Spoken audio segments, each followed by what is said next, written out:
السلام علیکم دوستوں، میں ہوں عبد القادر۔ عظمت عالیہ رسول کانفرنس کا یہ ہمارا تیسرا ویڈیو ہے، جس میں کہ حضور وقار ملت سید سبطین حیدر قادری برکاتی زیدی ہمیں یہ بتا رہی ہیں کہ اہل سنت والجماعت حقیقت میں کون ہے، کسے کہا جاتا ہے اہل سنت والجماعت، یا حقیقت میں کون وہ لوگ ہیں جو اہل سنت والجماعت کہلانے کے لائق ہے، اور ساتھ ہی ساتھ میں جو یہ فتنے پھیلائے جا رہے ہیں ان کا کیا علاج ہے، ان کا کیا سولوشن ہے۔ جو ایک اگر سوچ جو تھوپی جا رہی ہے، ہر ایک کا رد کر دینا، ایک جو اگرتا جو آ رہی ہے اس کا علاج کیا ہے، ایسے لوگوں کے بارے میں حضور وقار ملت نے اپنا پوائنٹ آف ویو رکھا ہے۔ تو آئیے ہم سنتے ہیں حضور وقار ملت کے بیان کو۔ میں پیر سید سبطین حیدر زیدی صاحب اللہ سے ملتمس ہوں کہ نہ صرف آل رسول کی عظمت بلکہ آل رسول کی شان میں کی جانے والی گستاخیوں پر وعیدیں، بلکہ اس کا سدباب کیا ہونا چاہیے۔ کوئی ایسا لائے عمل آپ ہمیں بتائیں حضرت کہ ہم بر صغیر میں، ہند و پاک میں اور اس کے اطراف و اکناف میں اس فتنہ خوارج اور نواسب کا سدباب کر سکیں۔ میں ملتمس ہوں پیر سید سبطین حیدر زیدی صاحب قبلہ سے کہ وہ اپنا کلام جاری فرمائیں۔ بسم اللہ الرحمن الرحیم۔ نقیب جلسہ حضرت علامہ و مولانا سید شاہ علی مصطفیٰ صاحب موسوی، سجادہ نشین خانقاہ قادریہ موسویہ حیدرآباد،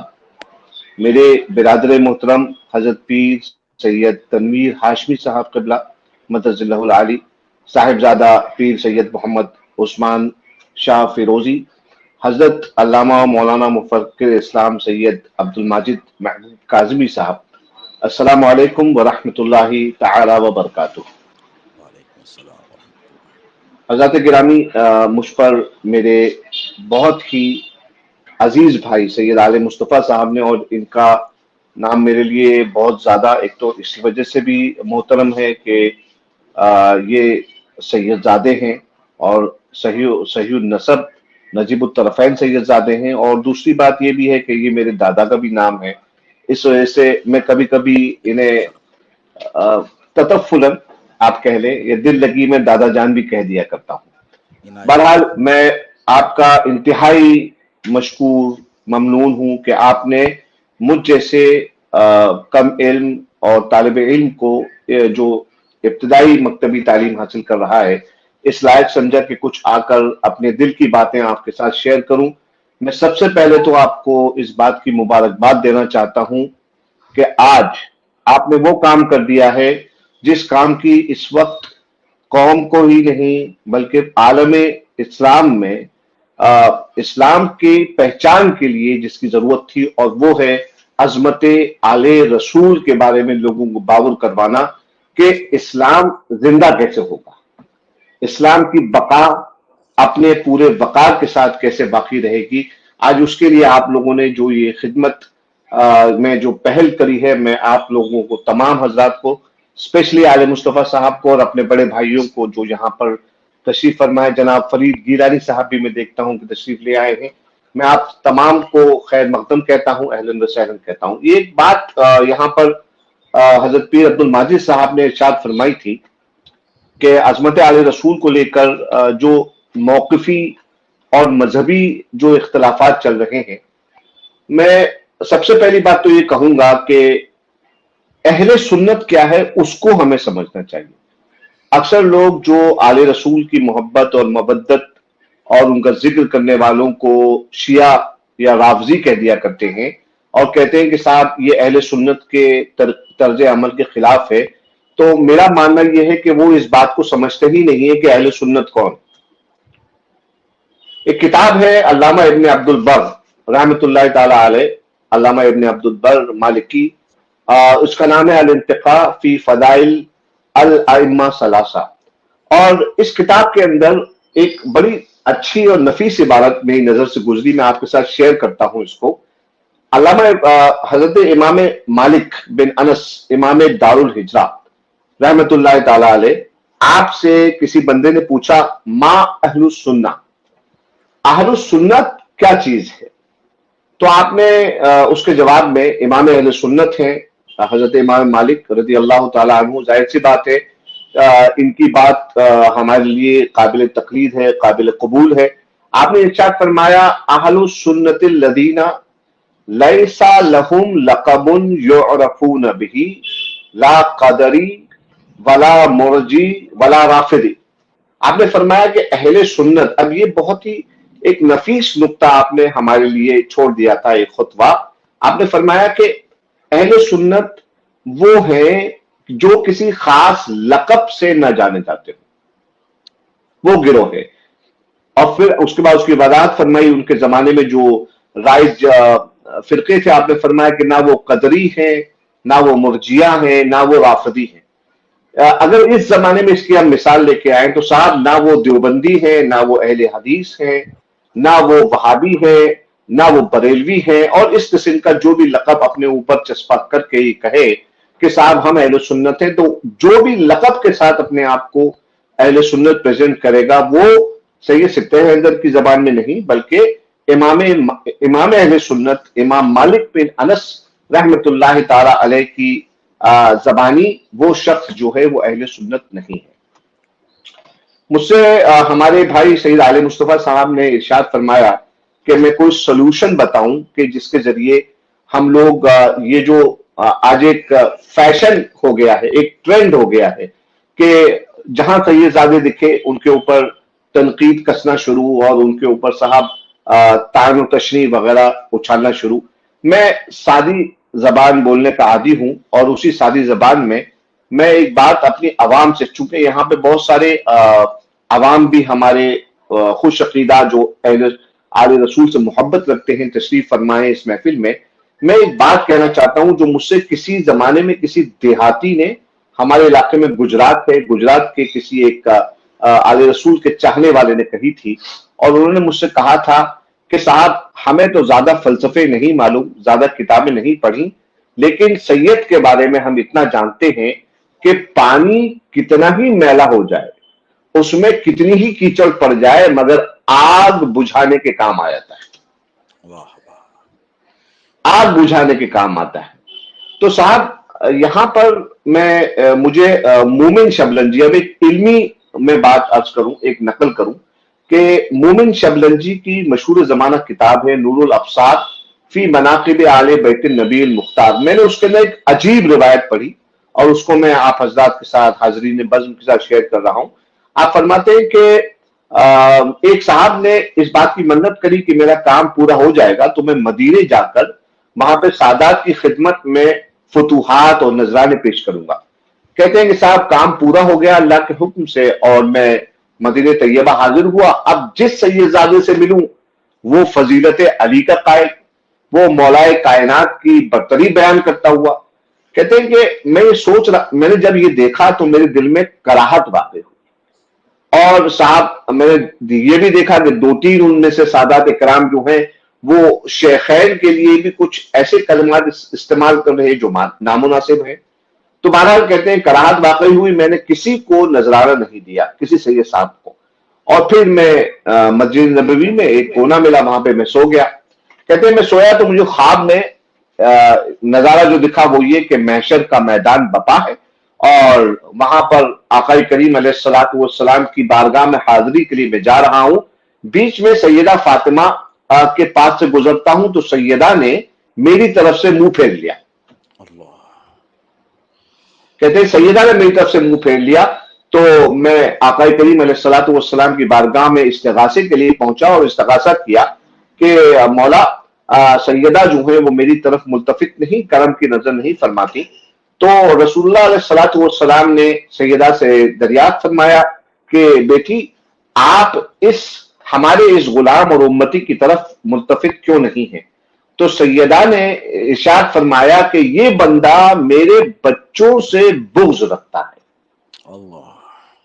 تو اس نے کہا ایسی بات نہیں ہے، بغض نہیں رکھتا، میرے دل میں جو ہے ان کا احترام ہے، مگر میں نے دیکھا کہ وہ سیدنا ابا بکر صدیق اور سیدنا عمر فاروق کے لیے کچھ ایسے نامناسب الفاظ استعمال کر رہے ہیں جو وہاں استعمال نہیں کرنا چاہیے تھا، لہذا میرے دل میں کراہت آئی. تو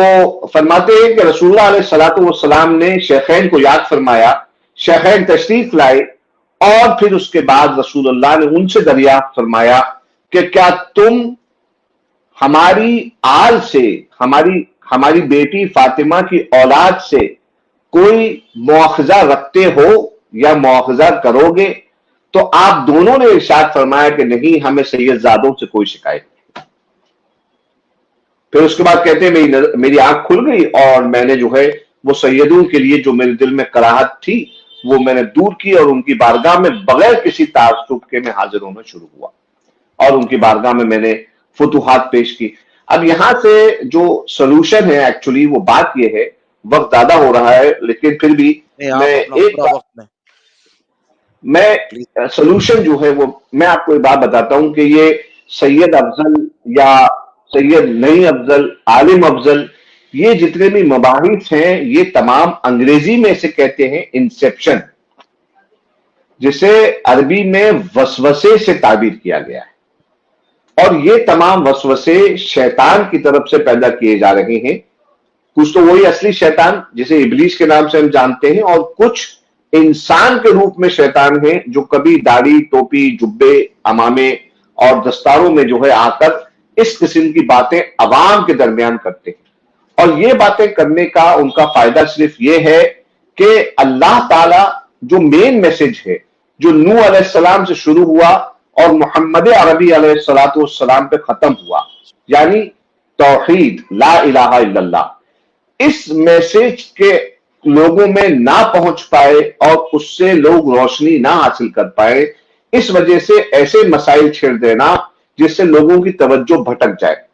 لہذا لوگ جو ہیں وہ یہی آج کے زمانے میں کوشش کر رہے ہیں کہ کبھی مسئلہ چھیڑ دیا صاحب کسی فرقے کا کہ وہ فلانے صاحب سے ملتا ہے اس لیے جو ہے وہ مسلمان نہیں رہا, یا جیسے ہمارے ہندوستان میں جب محرم کا مہینہ آتا ہے تو 10 دن ایسا لگتا ہے جیسے مقررین حضرات یہ طے کرے بیٹھے ہیں کہ ہمیں تعزیے کے خلاف تقریر کرنا ہے, ہم کو سیدنا ابو طالب کے خلاف تقریر کرنا ہے,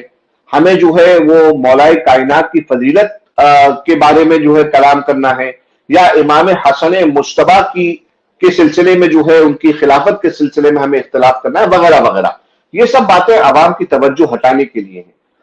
میں سادات کرام یہاں موجود ہیں, ان کی آپ سب کی موجودگی میں یہ بات اپنے عوام سے عرض کروں گا کہ اس کا کوئی سلوشن نہیں ہے. ہم کتنا ہی سمجھائیں گے, چار پائے کے برو کتاب چند, شیخ سعدی فرماتے ہیں کہ ان چار پائے جانور کی طرح ہیں کہ جن کے اوپر نہ محقق بود نہ دانشمند, نہ محقق ہوں گے اور نہ ہی مفکر ہوں گے. یہ لوگ وہی ہیں جن کے اوپر چار کتابیں لاد دی گئی ہیں. تو اس کا ایک ہی سلوشن ہے کہ تمام سادات کرام, اور جہاں جہاں تک میری بات سادات سے محبت رکھنے والے لوگوں تک پہنچ رہی ہے, محبین سادات تک پہنچ رہی ہے, میں یہ میسج دینا چاہوں گا کہ آپ خود سیرت آل رسول کا مطالعہ کریں اور اس کی تبلیغ کریں. صرف واحد سلوشن ہے,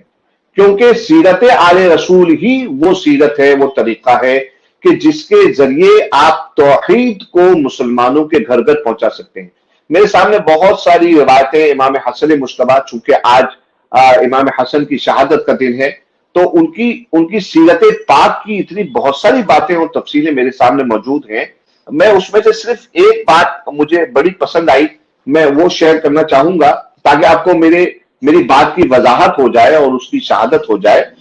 حضرت امام حسن کا طریقہ یہ تھا کہ امام حسن مجتبی رضی اللہ تبارک و تعالیٰ عنہ, ایک تو ہوتا ہے کہ کسی آدمی سے سوال کیا جائے کہ بھائی مجھے فلانی چیز چاہیے تو اس کو وہ دے دی جائے, اور امام حسن کا طریقہ یہ تھا کہ ان کے پاس کوئی آتا تو بن مانگے آپ عطا فرمایا کرتے تھے,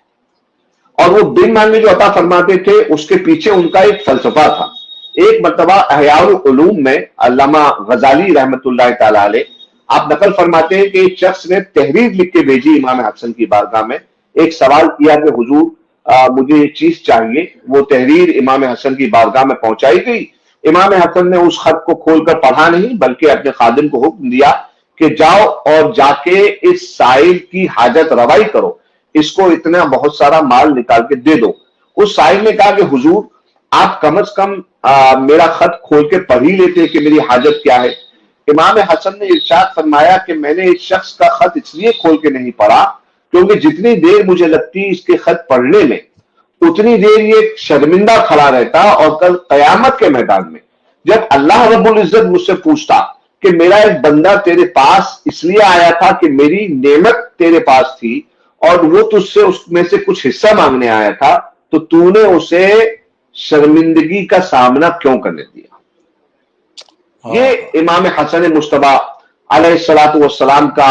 یہ طریقہ جو ہے، اور یہ میں صرف ایک ایگزامپل پیش کر رہا ہوں کہ ان باتوں کو آپ لوگوں میں پیش کریں، کیونکہ ہم اور آپ جانتے ہیں انس بن سنان جیسے لوگ حضرت امام زین العابدین رضی اللہ تعالی عنہ کو ملا، اور امام زین العابدین علیہ السلام نے جو ہے اس کے ساتھ اچھا ویوہار کیا، اس کو جو ہے خوب کپڑے دیے، کھانا کھلایا، اور پھر اس کے بعد اس کو گھر تک چھوڑنے گئے، اس کو سرحد تک چھوڑنے گئے تو اس نے پوچھا کہ کیا تم مجھے نہیں پہچانے؟ میں نے تمہارے بھائی علی اکبر کو اس طرح شہید کیا۔ تو آپ نے ارشاد فرمایا تھا کہ ہاں میں تجھے پہلے ہی دن پہچان گیا تھا۔ تو اس نے کہا کہ تم نے میرے ساتھ پھر یہ اخلاق کا ویوہار کیوں کیا؟ تو آپ نے فرمایا کہ جو تو نے کیا تھا وہ تیرا اخلاق تھا، اور جو میں نے کیا تھا وہ رسول کے گھر کا اخلاق ہے۔ تو یہ میرا کہنے کا مطلب صرف اتنا سا ہے کہ یہ سب لقب القاب کے معاملات میں ہم لوگ نہ پڑھ کر، اور جو آج کل ہو گیا ہے نا، کوئی حجت الاسلام بنا ہے، کوئی مفکر اسلام بنا ہے، تو ساتھ ان سب میں نہ پڑھ کر بالخصوص ہمارے سادات اکرام اہل خانقاہ، ہم تمام کو گدیوں سے اتر کر زمین میں آنا ہے، فیلڈ میں آنا ہے، اور فیلڈ میں آنے کے بعد ہم لوگوں کو محنت کرنا ہے اس طرح جس طرح سے ہمارے اسلاف نے کی تھی، ایک ایک فرد کے پاس جا کر ہم کو لوگوں کی فلاح اور رفاہی کام، یعنی ریفارمسٹ کام، سوشل کاموں میں زیادتی کرنا ہے، جس سے لوگوں کا فائدہ ہوگا۔ اور رسول اللہ نے جو فرمایا تھا کہ ان سے کسی نے پوچھا کہ یا رسول اللہ سب سے بہتر انسان کون ہے؟ تو رسول اللہ علیہ الصلوۃ والسلام نے ارشاد فرمایا انفع الناس بالناس، جو لوگوں کو سب سے زیادہ نفع پہنچاتا ہے وہ لوگوں میں سب سے زیادہ فائدہ مند انسان ہوتا ہے۔ تو یہ طریقہ آل رسول کا ہمیں میرے خیال سے اختیار اگر کریں ہم لوگ تو مجھے بہت امید ہے، کیونکہ ظاہر سی بات ہے رسول اللہ کی حدیث ہے کہ رسول اللہ نے ارشاد فرمایا نجوم امان لاہل السماء واہل بیتی امان لاہل الارض۔ تو اس کی تفسیر یہی ہے، اگر اس کی تفسیر ڈھونڈنا ہے رسول کے قول کی تو آل رسول کے عمل سے، ان کے کردار سے، ان کی سیرت سے ہم کو مل جائے گی۔ تو آج کا اس کانفرنس کے ذریعے میں تمام اپنے جتنے بھی میرے بھائی ہیں ان سب کو یہ میسج دینا چاہتا ہوں کہ ہمیں آل رسول کی سیرت کو عام کرنا ہے، اور یقیناً یہی ایک ذریعہ ہے اس زمانے میں جو تشدد اور یہ جو ایک جسے کہیں گے کہ طالبانی فکر ٹائپ کی، جو ٹیررسٹ ٹائپ کا جو فکری ٹیررزم جو پھیل رہا ہے، اس فکری ٹیررزم سے ہم سب کو نجات ملے گی۔ اللہ تعالیٰ سب سے پہلے مجھے اور پھر ہم سب کو عمل کرنے کی توفیق عطا فرمائے۔ السلام علیکم۔ اگر مجھ سے کچھ زیادتی ہو گئی ہو بولنے میں تو میں معذرت چاہتا ہوں۔ السلام علیکم ورحمۃ اللہ وبرکاتہ۔ وعلیکم السلام ورحمۃ اللہ وبرکاتہ۔ بہت ہی جامع خطاب قبلہ سید سبطین حیدر زیدی صاحب قبلہ ادام اللہ فیوزہ نے فرمایا ہے۔ یقیناً یہ امام زید علیہ السلام کی اولاد امجاد میں سے وہی امام زید علیہ السلام جو کربلا کے سانحے کے بعد جو جس بربریت کے ساتھ، ظلم کی انتہا کے ساتھ، جس ذات والا صفات کو انہی خوارج نے، انہی نواسب اور اسی قسم کی فکر کے حامل لوگوں نے شہید کیا تھا، ان کا قتل کیا تھا، یہ انہی کی اولاد امجاد ہیں۔ اللہ رب تبارک و تعالیٰ آپ کے جذبے کو سلامت رکھے قبلہ، اور آپ کے حق گوئی کے ذریعے آپ کی وساطت سے اور آپ نے جو باتیں فرمائی ہیں، جس طرف توجہات دلائی ہیں، مولا تعالیٰ اہل سنت کو اس پر عمل کرنے کی توفیق عطا فرمائے۔ اور آپ نے جو خانقاہی نظام کے حوالے سے تمام باتوں کا احاطہ، حضرت سبطین زیدی صاحب قبلہ کی مشکل ہے، لیکن جو بات آپ نے فرمائی کہ خانقاہوں کا مشن کیا ہونا چاہیے، کہ خانقاہی افراد کی فکر کیا ہونی چاہیے، ان کی خدمات کیا ہونی چاہیے، ایز اے ریفارمسٹ ان کو کیا خدمات انجام دینی چاہیے۔ علامہ اقبال نے اسی تناظر میں کہا تھا کہ نکل کر خانقاہوں سے ادا کر رسم شبیری، کہ فخر خانقاہی ہے فقط اندوہ و دلگیری۔ تو یقیناً یہی وہ فخر خانقاہی ہے جو الحمدللہ بارہرا شریف مہرارہ مطہرہ کی خانقاہ میں بھی پایا جاتا ہے، اور ہندوستان کی بر صغیر کی تمام خانقاہوں کے حضرات اسی پر عمل پیرا ہیں۔